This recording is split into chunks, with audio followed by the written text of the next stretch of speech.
Good morning, ma'am. Good morning.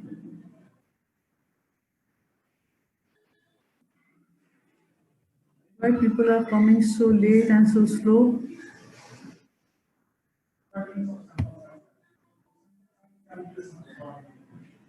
On the certain structures. Suppose pancreas produces enzymes.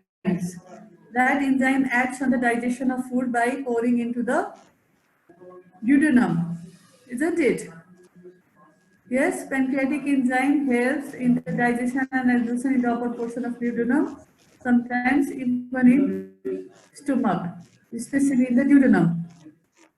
Okay. While Yes. endocrine system acts on head to toe. That's why any hormonal imbalance, any disease of endocrine system has effect on multiple organs because it first goes in blood and then different parts of the body. All right.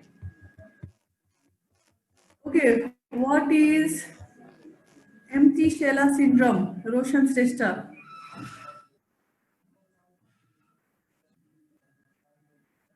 Roshan is there. Roshan is absent. Asis Khanal. Who will not speak is marked absent, right? Asis Khanal, Ma'am. okay. Discussed last time about hypopituitarism. Ma'am. It. So what is that empty cellar Tarsica syndrome? Do you know what is cellar Tarsica? What is empty cellar Tarsica syndrome?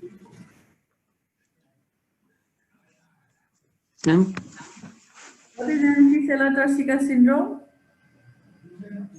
Ma'am, I don't know it. Very good. You were not in the class last time. No, Very ma'am.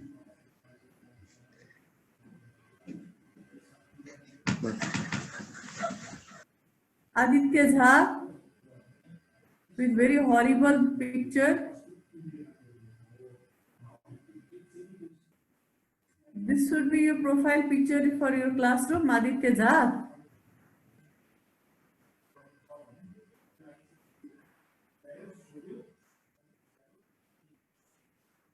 He is also absent. So many people have logged in and are not responding. Very good. Adarsh Bastakoti. Yes, ma'am. Yes, what is Sela Tarshika? Ma'am, it is a bony structure that lies at the base of the brain, which surround and protect the pituitary gland. Okay. What is empty Sela Tarshika syndrome?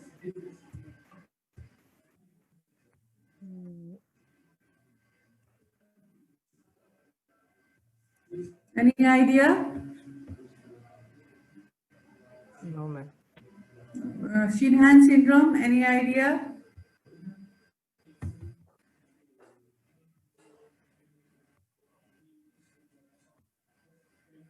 You people are not concentrating in class. I told you so elaborately. These are so important things.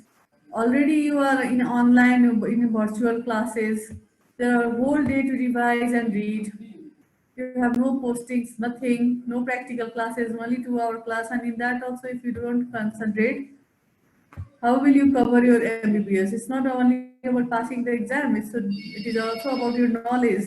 Being medical student, you should be knowledgeable about your topics, isn't it? Arun Rimal, Yes, ma'am. what is Sinhan syndrome?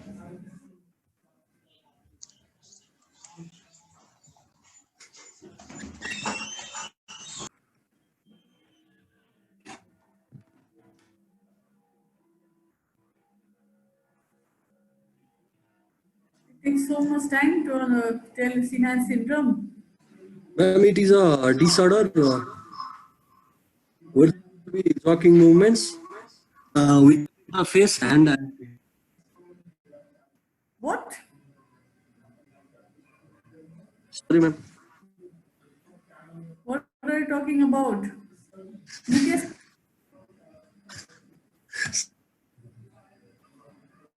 Mukesh Pandit?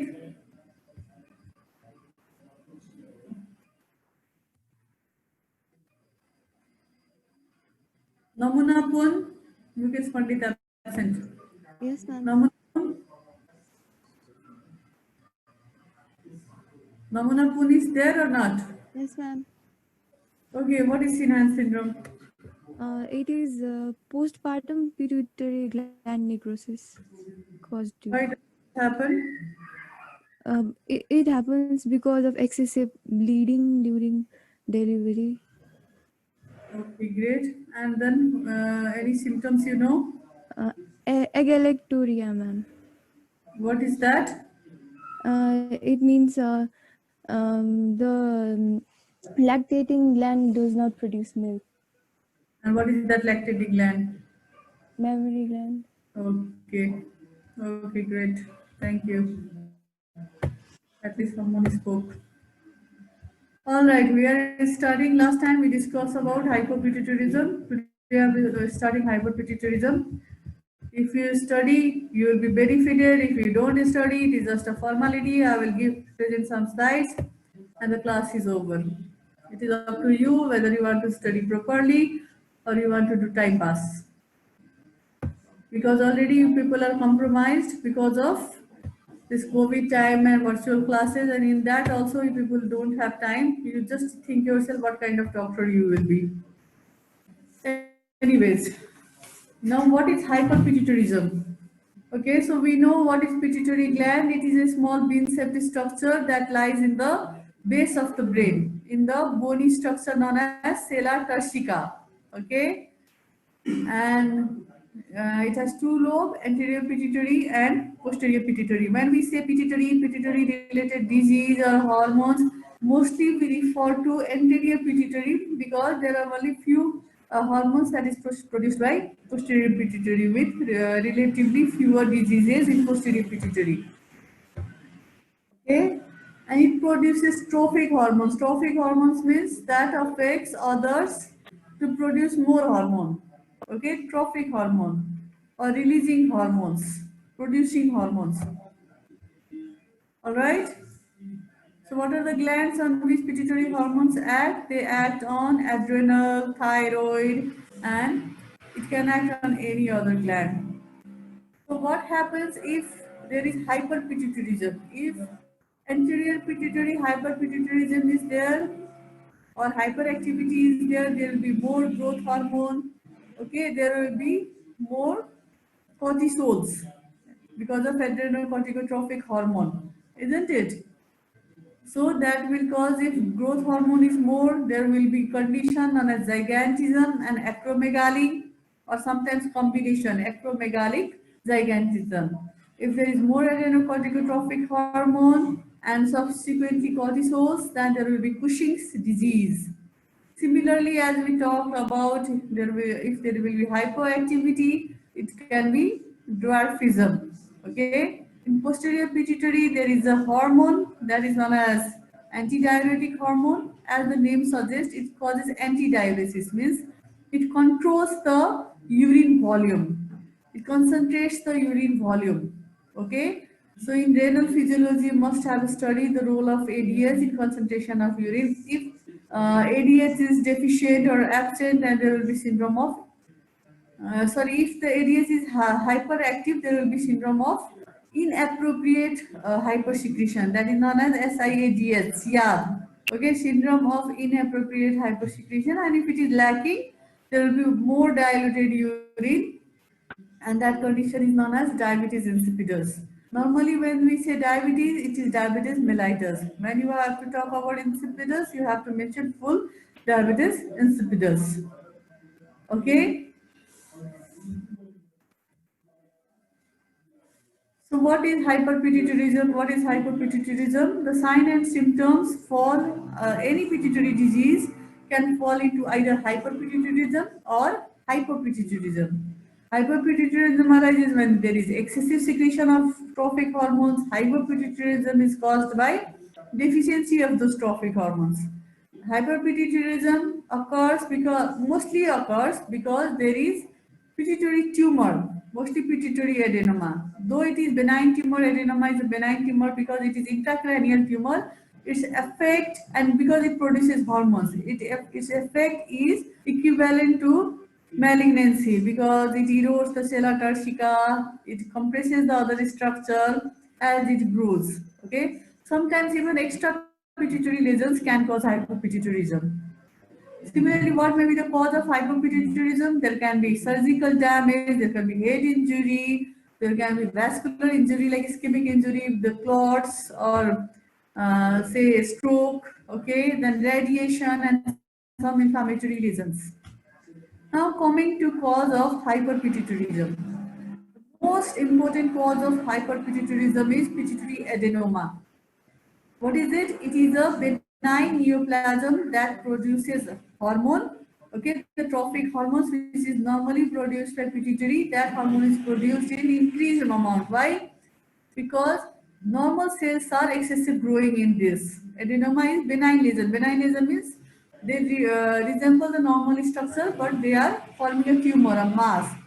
Okay, and it is because of the anterior lobe hormone producing adenoma.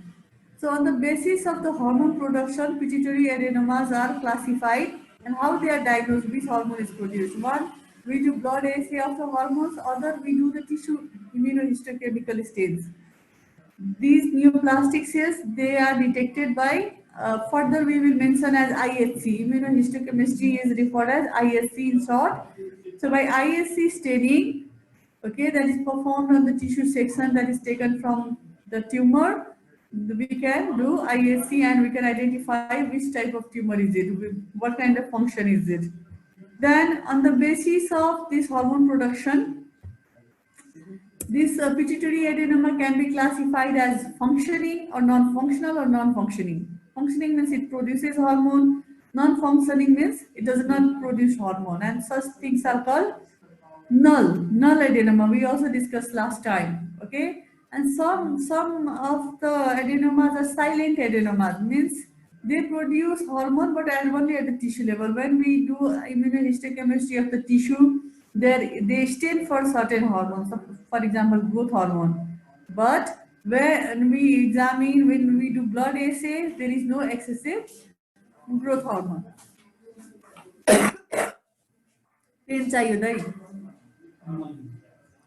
Okay, so pituitary adenomas are designated as, depending upon the size, at micro or macro adenomas. Am I clear up to now? Yes, ma'am. Yes, ma'am. So micro means less than 1 centimeter and macro is more than 1 centimeter in diameter. Okay, usually they are lobular circumferential structures. So micro and macro adenomas, functioning and non-functioning adenomas. Okay.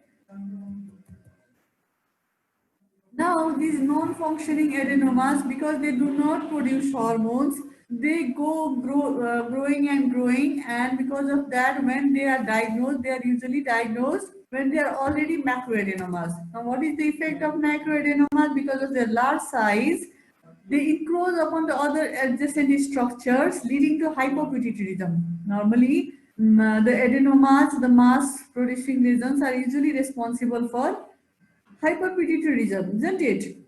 Most of the pituitary adenomas causes hyperpituitarism, but some of the non-functioning adenomas, because they erode the structure because of growing and growing, they will be.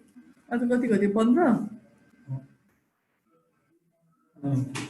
कति लेख्नु पर्ने तारिख कति हो त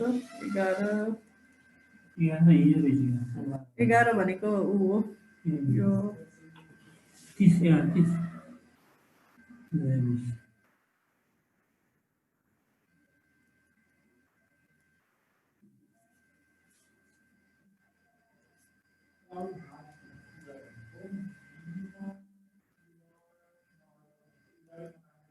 Thank you.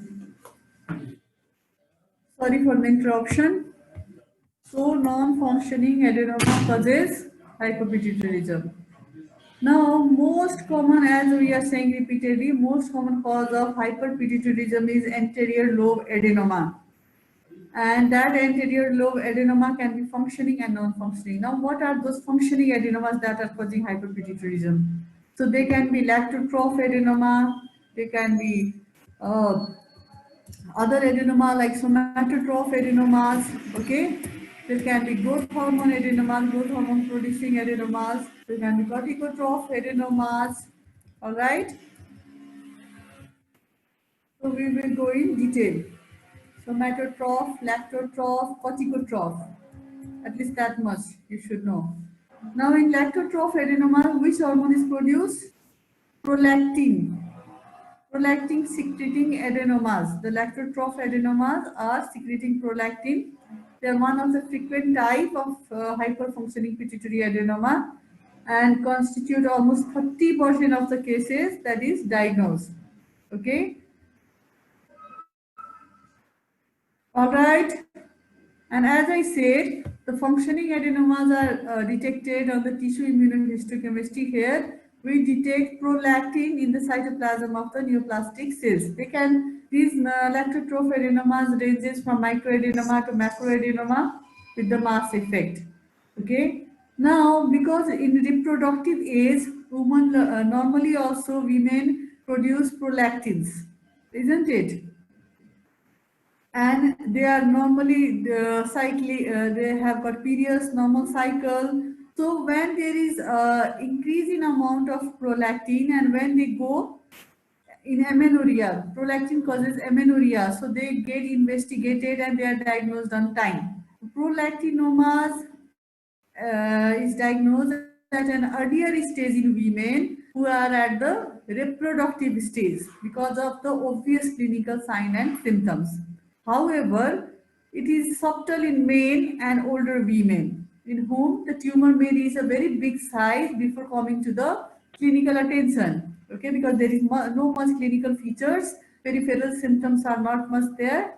But when it starts the mass effect, intracranial mass effect, then only it is diagnosed in this prolactinomas in men and older women, postmenopausal women. Hyperprolactinemia, what does it cause? It causes amenorrhea, galactorrhea, loss of libido, infertility in the premenopausal age group. Okay. Similarly, in men, even in men, it can cause gynecomastia and galactorrhea. All right.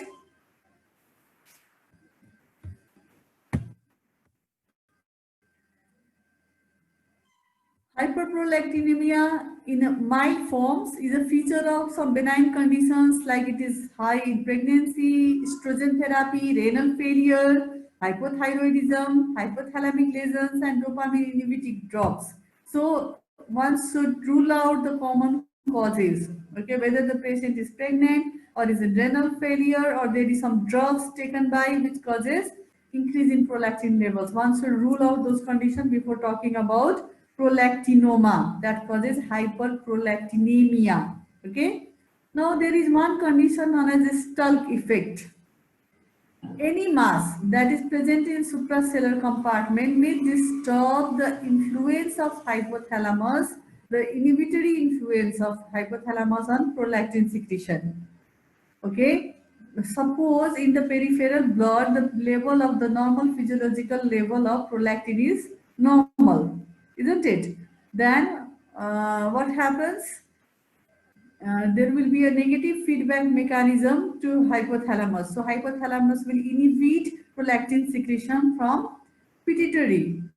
Now, there is some tumor, some lesion in the supracellular compartment above pituitary. So what will it do? It affects the function of hypothalamus and there will be no feedback mechanism. So in in the lack of inhibitory condition because of other tumor, non-pituitary tumors also, sometimes there can be hyperprolactinemia.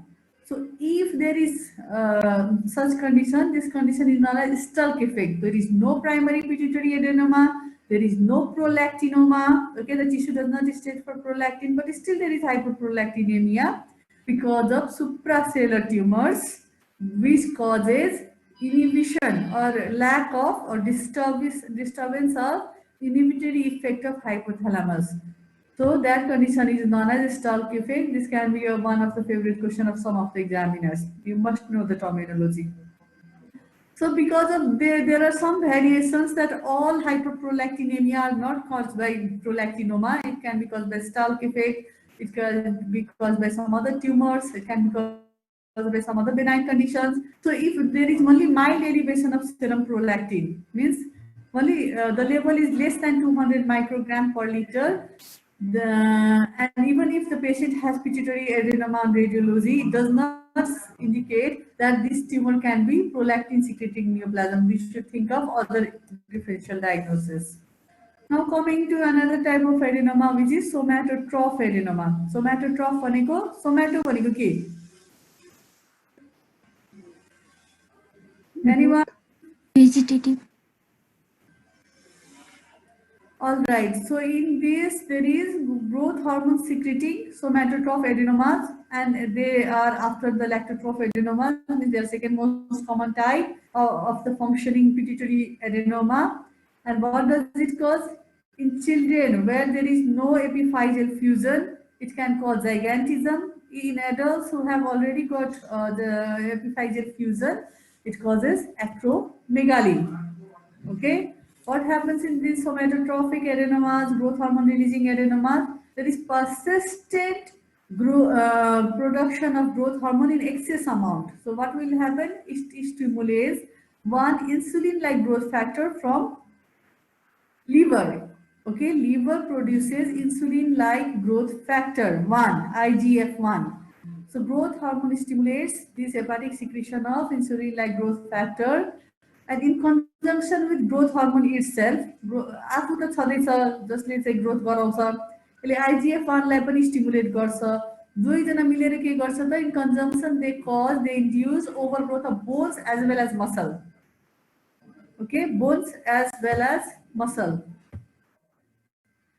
So if growth hormone secreting adenomas develop before the epiphysis closure, there will be gigantism in prepubertal children. All right. And now what do you understand by gigantism? It is generalized increase in body size, not this not only face or something, but the proportion of arms and legs, the limbs is more. Disproportionately long arms and long legs. There is overall increase in size of the body. So you see the second individual is a normal height individual. He is not a dwarf. Okay, the second individual is not a dwarf, he is a normal height person, and you compare the other person who is just like a tower. So there is gigantism, he is very, very tall, almost I guess 15 to 20 feet or more. Okay. So this elevated, if the elevated levels of growth hormone and the induced IGF-1 persist or develop after closure of epiphysis, means after puberty, so the person affected will develop acromegaly. Now what happens in acromegaly? There is growth of some bones also, okay, which has got no much relation with epiphyseal fusion, like bones of face and small bones of hands and feet. Okay. Plus, there will be conspicuous increase in the soft tissues like tongue, necroglossia, and skin. There will be loosening skin and viscera, like that. So, if there is usually there is enlargement of jaw in this acromegalic person, and that enlargement of jaw with protruded appearance is known as prognathism. Prognathism, in which there is broadening of lower face with separation of teeth, because the mandible has overgrown. There is separation of teeth as well as there is broadening of the lower face. Similarly, the hands and feet are like sausage separate. They are broadened. Okay, fingers are broadened, hands and feet are enlarged.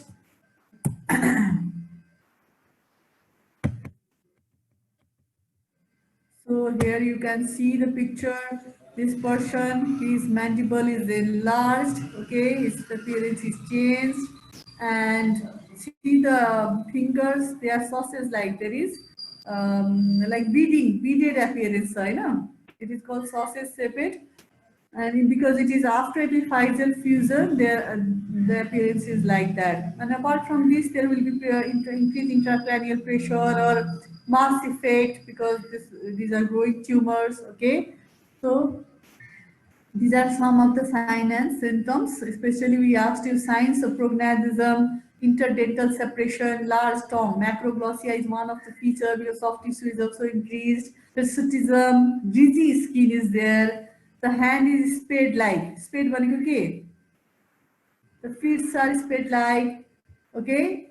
Carpal tunnel syndrome because the blood vessels are doing the compartment syndrome like effect. Okay, there will be visual field effect, galactorrhea, hypertension, edema, heart failure, arthropathy, myopathy, and goes on. And this insulin like growth factor that has also effect on the blood sugar level. It causes hyperglycemia and glycosuria. Okay, so see the person here, his mandible, it is projected below. Okay, and if he opens his mouth, you can see usually these patients have macroglossia, large tongue, large hand, large feet, large nose, disproportionate face देखिन्छ अचम्मको एउटा look हुन्छ sausage-shaped hands, broadening face,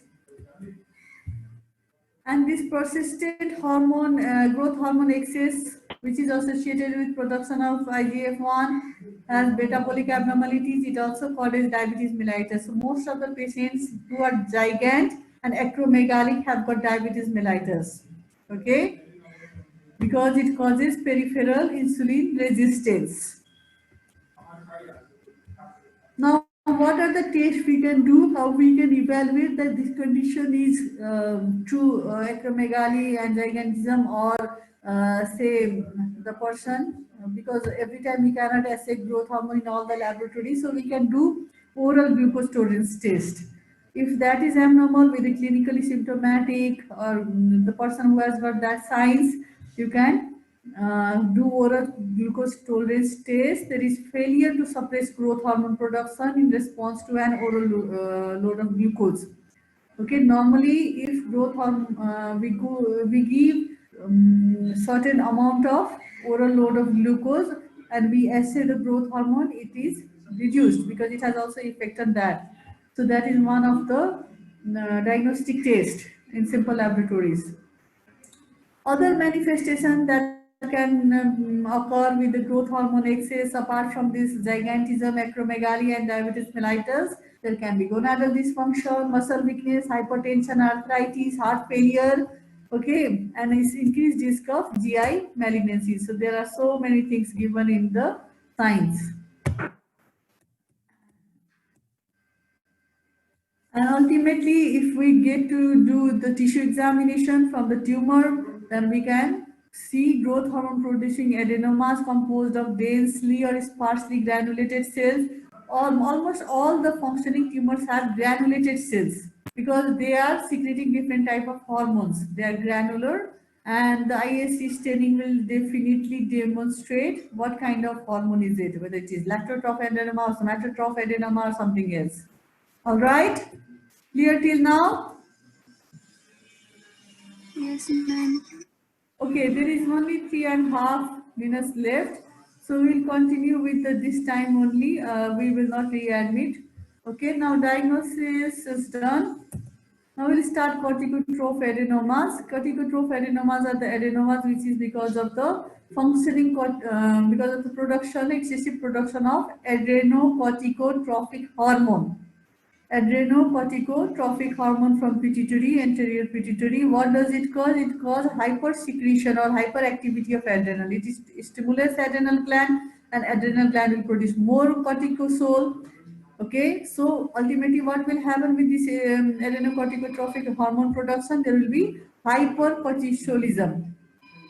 Hypercortisolism, and this condition is known as Cushing's syndrome.